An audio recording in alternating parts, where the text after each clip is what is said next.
The Iron Dragon motorcade arrives in K-Town, a rain-soaked, gritty part of the city. Min-jae, a feared Mafia boss, steps out to find not a rival, but a trembling little black girl wearing a simple pink short-sleeve top layered over a light long-sleeve shirt, paired with loose gray pants with a patterned short braids hairstyle, standing defiantly in front of him. What seems like an ordinary night for Min-jae suddenly shifts as this innocent child challenges his cold, calculated world. Before I tell you what happened next to little Amanda, if you are already enjoying this story, hit the like button, subscribe, and comment where you're watching from. This video will leave you astonished. Now, let's dive into it. To understand the man who now knelt before a child, one had to understand the shadow he cast over the concrete veins of the city. In the heart of K-Town, the name Kim Min-jae wasn't just a name, it was a weather system.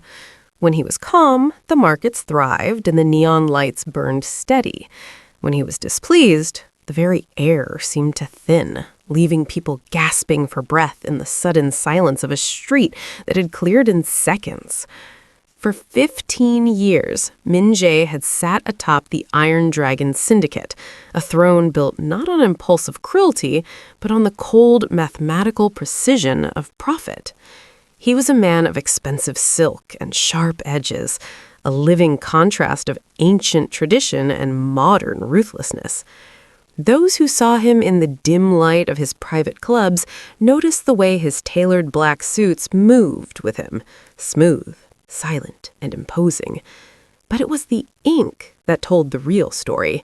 Visible just above the collar of his crisp white shirts, the dark, coiled tail of a dragon climbed his neck, a permanent reminder of the blood he had spilled to ensure his district remained his own. His tattoos were a map of a hardened past, a history of wars fought in alleyways, so that he could eventually rule from high-rises. Min-jae's philosophy was simple. The city was a machine, and he was its master mechanic. Business, he often said, has no room for the heart. The heart is heavy, and heavy things sink. He didn't care about the politics of the governor or the complaints of the local precinct. He cared about the flow of goods, the security of his borders, and the absolute maintenance of order. To him, the people of the district were either assets, liabilities, or background noise. He had perfected the art of apathy, a psychological armor that allowed him to walk past the suffering of the world without a flicker of hesitation. If a shopkeeper was being bullied by a rival gang, Min-jae intervened only if the protection tax was at risk. If a warehouse burned, he calculated the insurance before he mourned the loss. He lived by a code of cold efficiency, believing that power was a resource to be hoarded, a shield to protect his interests and nothing more. He was a king who demanded taxes but offered no sanctuary to those who couldn't pay. The neighborhood knew the rhythm of his arrival. The low growl of his armored motorcade was the signal for mothers to pull their children into doorways and for street vendors to lower their gaze. No one looked Min-jae in the eye, not because they hated him, but because looking at him meant acknowledging the darkness that kept their world turning. He was the ghost in the machine, the titan of the Iron Dragon, a man who had successfully stripped away every ounce of sentimentality until all that remained was the suit, the ink, and the ironclad rule of the bottom line. He thought he was untouchable because he felt nothing. He thought he was safe because he had forgotten what it felt like to be human. But as he stood on that rain-slicked pavement, the heavy silence of his reputation was about to be shattered by a currency he didn't know how to trade: a little girl's hope. The rain began to fall in earnest, darkening the pavement and turning the neon signs of K-Town into bleeding streaks of red and blue. Kim Min-jae remained motionless on one knee, ignoring the moisture seeping into his expensive trousers. His men stood like granite statues around him, their hands hovering near their jackets, their eyes scanning the rooftops. They were waiting for a command to clear the obstacle, but Min-jae was focused only on the small, trembling girl whose world was clearly collapsing. "Why me, Amanda?" he asked, his voice low and devoid of its usual lethal edge. "There are stations filled with men in blue uniforms who are paid to listen to stories like yours. Why bring your $5 to a man like me?" Amanda's breath hitched, a jagged, wet sound that cut through the hum of the city. She wiped a stray tear with the back of a hand that looked far too small to be carrying such weight. "I went to them," she whispered, her voice cracking. "I waited on the hard plastic chairs for hours. I told the man behind the desk that Mama didn't come home from her second job. I told him the door was left open and her phone was on the floor." She looked down at the crumpled bill in her hands, her knuckles turning white. "He didn't even write it down. He looked at my address, then he looked at me, and he said Mama probably just had a debt she couldn't pay. He said people from our street, they don't go missing, they just leave." The bitterness in her young voice was a poison she shouldn't have known how to brew. "He told me to go home and wait for a phone call that would never come. He said she wasn't a priority." Min-jae felt a familiar, cold sensation in his chest, not of pity, but of recognition. He knew that look. He had seen it in the mirror decades ago. It was the look of someone who had realized that the system was a gated garden, and she was standing on the wrong side of the fence. "They won't help us," Amanda continued, her eyes locking onto his with a terrifying intensity. "But everyone in the neighborhood says you're the one who really runs things.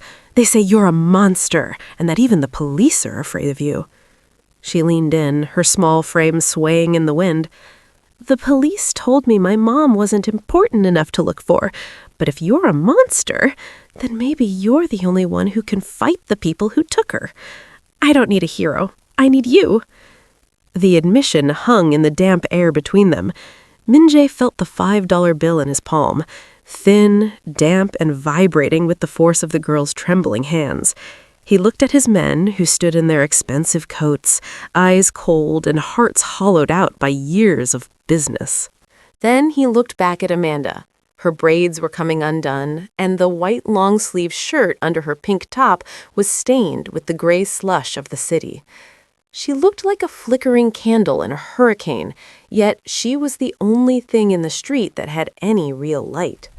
"You call me a monster," Min-jae said, his voice a gravelly rasp.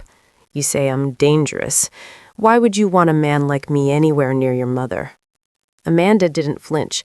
She stepped closer, her small frame entering the personal space that even Min-jae's highest-ranking captains feared to breach. "Because of what Mama told me," she whispered, her lower lip finally stilling as a strange, desperate strength took over. "She told me that in the old stories, the king of the mountain didn't just take gold. She said he was the one who kept the wolves away. She said, you're the king of K-Town, and kings are supposed to protect the people when nobody else will." The words hit Min-jae with the force of a physical blow. He had spent 15 years perfecting the art of being a predator, convincing himself that his territory was just a harvest field, and his people were just numbers on a ledger. He had called himself a leader, a boss, a titan.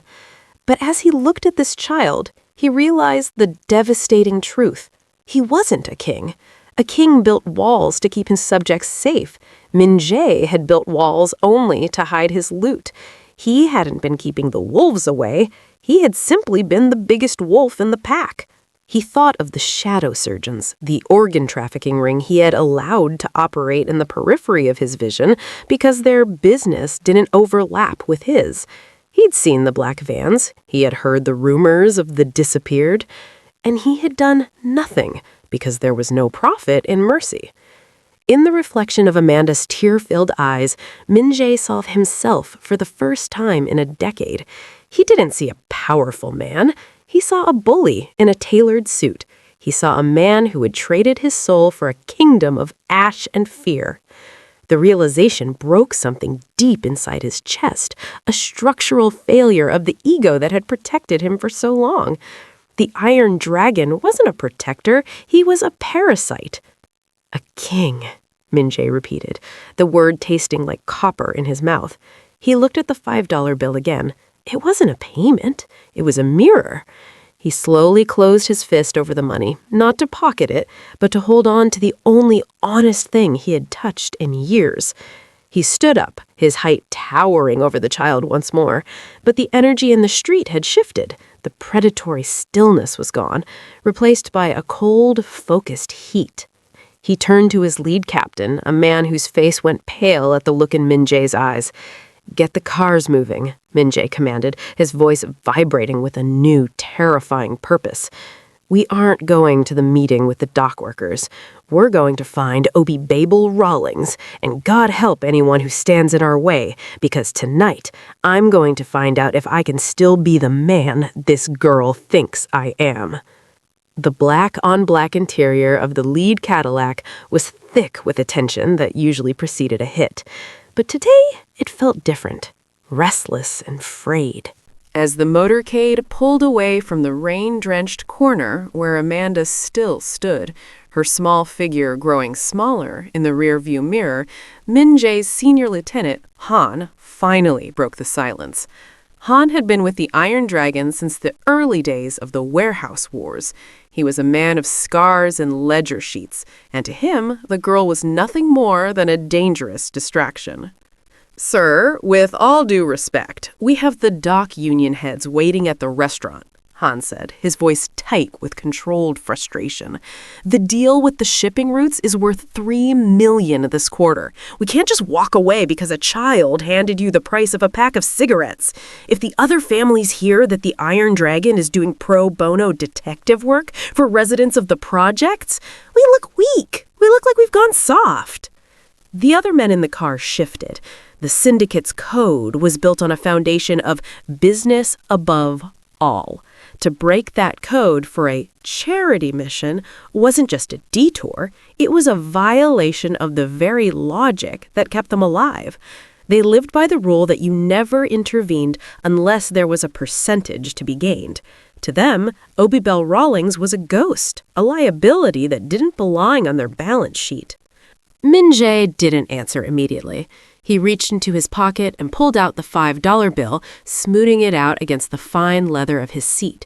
The bill was damp, the ink slightly bled, but in the dim light of the car, it seemed to glow with a weight that far exceeded its denomination. "You think this is about charity, Han?" Min-jae's voice was like grinding stones. He didn't look up from the money. "You think I'm doing this because I'm soft?"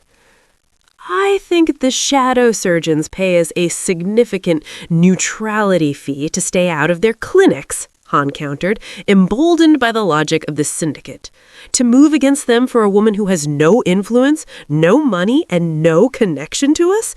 It's bad business. It breaks every rule we've lived by for 15 years. Min-jae finally looked up.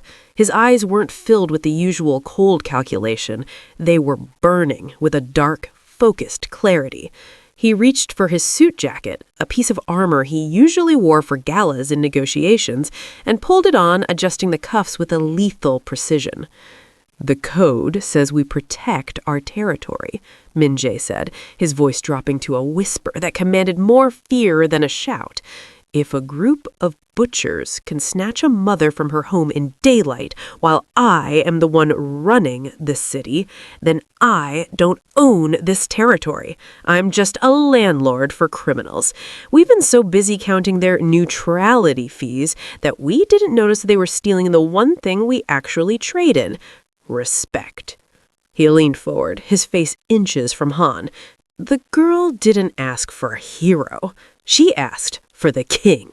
And if a king doesn't protect the most vulnerable in his kingdom, he's just a thief with a title. He turned to the driver, his gaze sharp as a blade. "Divert the motorcade to the back office. Arm the elite team. We aren't going to a meeting. We're going to burn down a clinic." He leaned back, the $5 bill safely tucked into his breast pocket right over his heart. "The code isn't broken, Han. It's finally being enforced." The hunt did not begin with a roar, but with a suffocating, clinical silence. As the sun dipped below the skyline, K-Town transformed into a labyrinth of long shadows and flickering neon, a place where secrets were the primary currency and silence was survival. Kim Min-jae moved through this underbelly like a ghost through a machine, his presence heralded only by the sudden, panicked stillness of those who knew his face. He didn't go to the glamorous clubs or the high-stakes counting houses. He went to the cracks in the foundation, the places where the shadow surgeons operated in the dark. He started with the information brokers in the back rooms of 24-hour internet cafes, men who traded in digital breadcrumbs and intercepted radio chatter. Min-jae didn't offer bribes, he offered a choice between cooperation and erasure. When a jittery coder tried to claim ignorance about the black vans seen near the Rawlings apartment, Min-jae simply leaned over the desk, the dragon tattoo on his neck pulsing with the rhythm of his jaw. He didn't say a word, but the cold weight of his silence was enough. The man broke, giving up a license plate fragment and a name: the Clinic.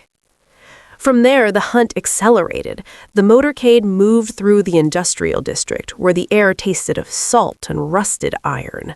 Min-jae's elite team, men who usually guarded shipments of illegal electronics, were now dismantling the city's facade brick by brick.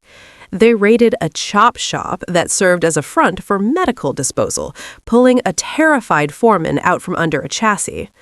Min-jae didn't ask about money, he asked about a woman named Obible. He asked about the location of the shadow surgeon's private facility. The foreman pointed toward the docks to an abandoned cold storage warehouse that had been struck from the city's registry years ago. It was a place where electricity was siphoned from the grid and no one ever saw a delivery truck leave during the day. As Min-jae stood in the rain-slicked shipyard looking at the distant windowless building, he felt a flicker of something he hadn't felt in decades, a righteous, burning clarity. The shadow surgeons thought they were invisible because they operated in the blind spots of the law. They hadn't realized that Kim Min-jae owned the darkness they were hiding in. He checked the clip in his weapon, the metallic click echoing against the steel shipping containers. He wasn't just tracking a target anymore, he was reclaiming his city from the monsters he had allowed to grow in his own backyard. The trail of the $5 bill had led him to the gates of hell, and as he signaled his men to move in, he looked like a man ready to burn the whole place down to bring one mother home. The cold storage warehouse loomed like a tomb against the blackened sky, its corrugated steel walls sweating under the relentless city rain. Inside, the shadow surgeons operated with the mechanical indifference of butchers. But outside, the night was beginning to scream. The raid didn't start with a negotiation or a warning. It started with the shattering of the perimeter. 2 of Min-jae's armored SUVs punched through the rusted gates, their headlights cutting through the dark like the eyes of a vengeful god. Min-jae was the first one out, before the tires had even stopped spinning. He didn't shout orders, he moved with a terrifying, rhythmic efficiency that his men mirrored. The elite team of the Iron Dragon, men trained to protect illicit shipments and guard high-stakes gambling dens, were now deploying their lethal skills for a purpose that felt heavy and new. They moved in a tactical V formation, silencing the external sentries with suppressed precision. There was no room for error, and for the first time in 15 years, there was no room for mercy. As they breached the main heavy-duty doors, the sterile, chemical smell of an illegal operating theater hit them. The interior was a maze of plastic sheeting and flickering fluorescent lights, a grotesque mockery of a hospital. The traffickers, men who had grown arrogant in their invisibility, scrambled for weapons, but they were facing a professional army that had finally found something worth fighting for. Min-jae moved through the chaos like a shadow, his black suit blending into the darkness, his silenced pistol barking with a metronomic consistency. He wasn't looking for loot or ledgers. He was looking for a woman in a hospital gown who had a daughter waiting on a street corner with a $5 bill. The Iron Dragon Syndicate swept through the facility room by room. They found holding cells that made even the most hardened enforcers turn away in disgust. They found evidence of lives treated as spare parts. But as the resistance crumbled under the sheer weight of Min-jae's fury, the Mafia boss pushed deeper into the heart of the clinic. His heart hammered against the crumpled $5 bill in his pocket, a reminder of the contract he had sworn to fulfill. He wasn't a businessman anymore, and he wasn't just a boss. As he kicked down the final door leading to the surgical suite, he looked exactly like the monster Amanda had asked for, the kind of monster that only hunts other monsters. The raid was nearly over, but the rescue had just begun. The air in the final surgical suite was thick with the sterile, metallic scent of iodine and the low, rhythmic hum of a heart rate monitor. Under the harsh, shadowless glare of the overhead surgical lamps, Obabel Rawlings lay pale and unconscious, her life reduced to a series of green blips on a screen. The shadow surgeon, a man whose medical degree had long ago been traded for a soul of pure ice, didn't even look up as the door was kicked from its hinges. He held a scalpel with the steady, practiced hand of a man who viewed humans as nothing more than a collection of parts to be harvested. "Step away from the table," Min-jae commanded. His voice wasn't a shout, it was a low, vibrating growl that carried the weight of a death sentence. The surgeon finally looked up, his eyes shielded by a plastic visor. He didn't look afraid. He looked annoyed, as if a minor administrative error was delaying his work. Two guards, hidden in the corners of the room, leveled their weapons at Min-jae, but the Iron Dragon didn't flinch. He walked into the center of the room, his black suit splattered with the dust and debris of the raid, his gaze locked onto the man with the knife. "Min-jae," the surgeon said, his voice muffled by a surgical mask, "you're out of your jurisdiction. This is a private transaction. There is no profit for you here. In fact, interfering with our clients will cost you more than you can afford to lose." "I've already lost everything I can afford to lose," Min-jae replied, his hand moving slowly to the breast pocket of his jacket. He pulled out the crumpled $5 bill, holding it up so the surgeon could see the pathetic, heroic scrap of paper. "I have a contract, and unlike you, I don't break mine for a higher bidder." The guards tightened their grip on their triggers. The tension in the room was a physical thing. A wire pulled so tight it was screaming. The surgeon laughed, a dry, hollow sound. "You're risking a war with the most powerful underground networks in the country for $5?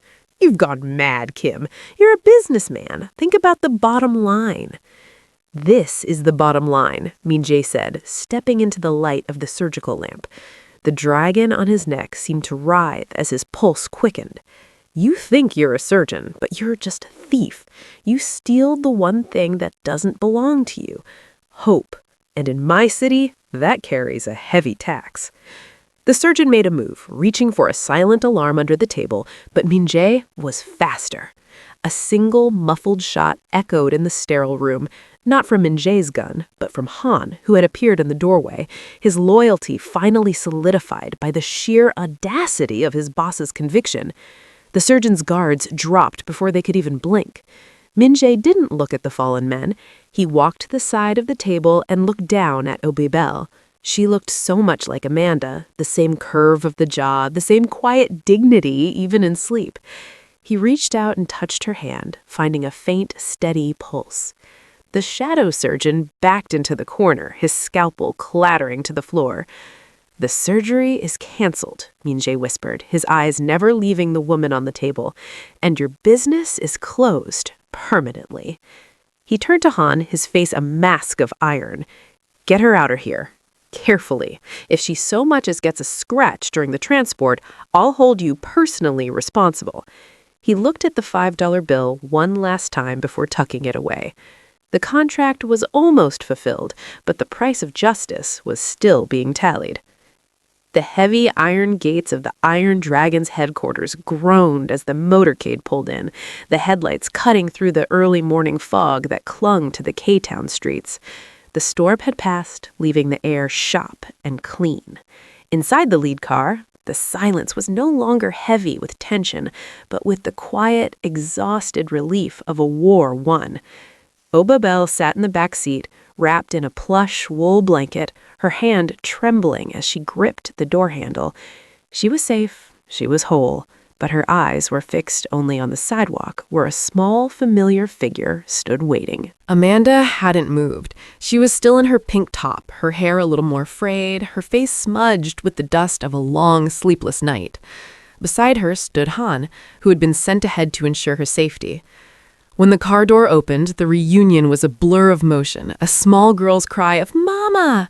and the sound of two lives snapping back together.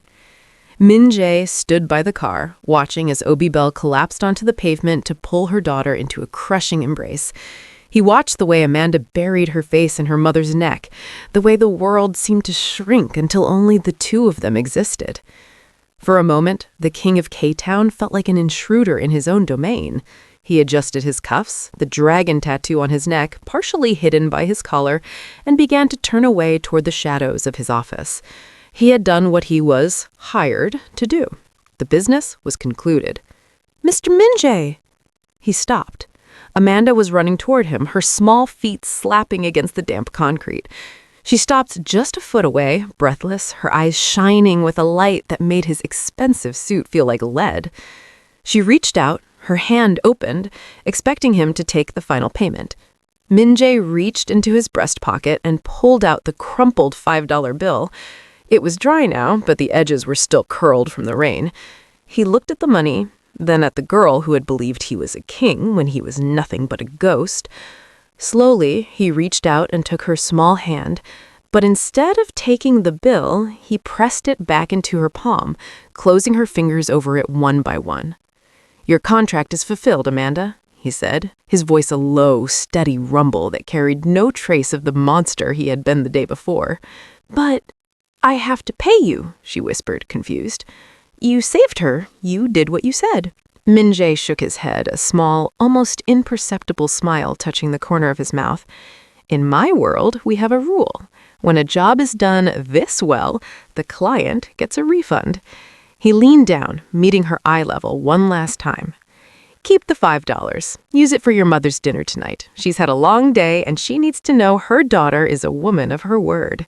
He stood up, tall and imposing, the ironclad authority of the Iron Dragon returning to his posture.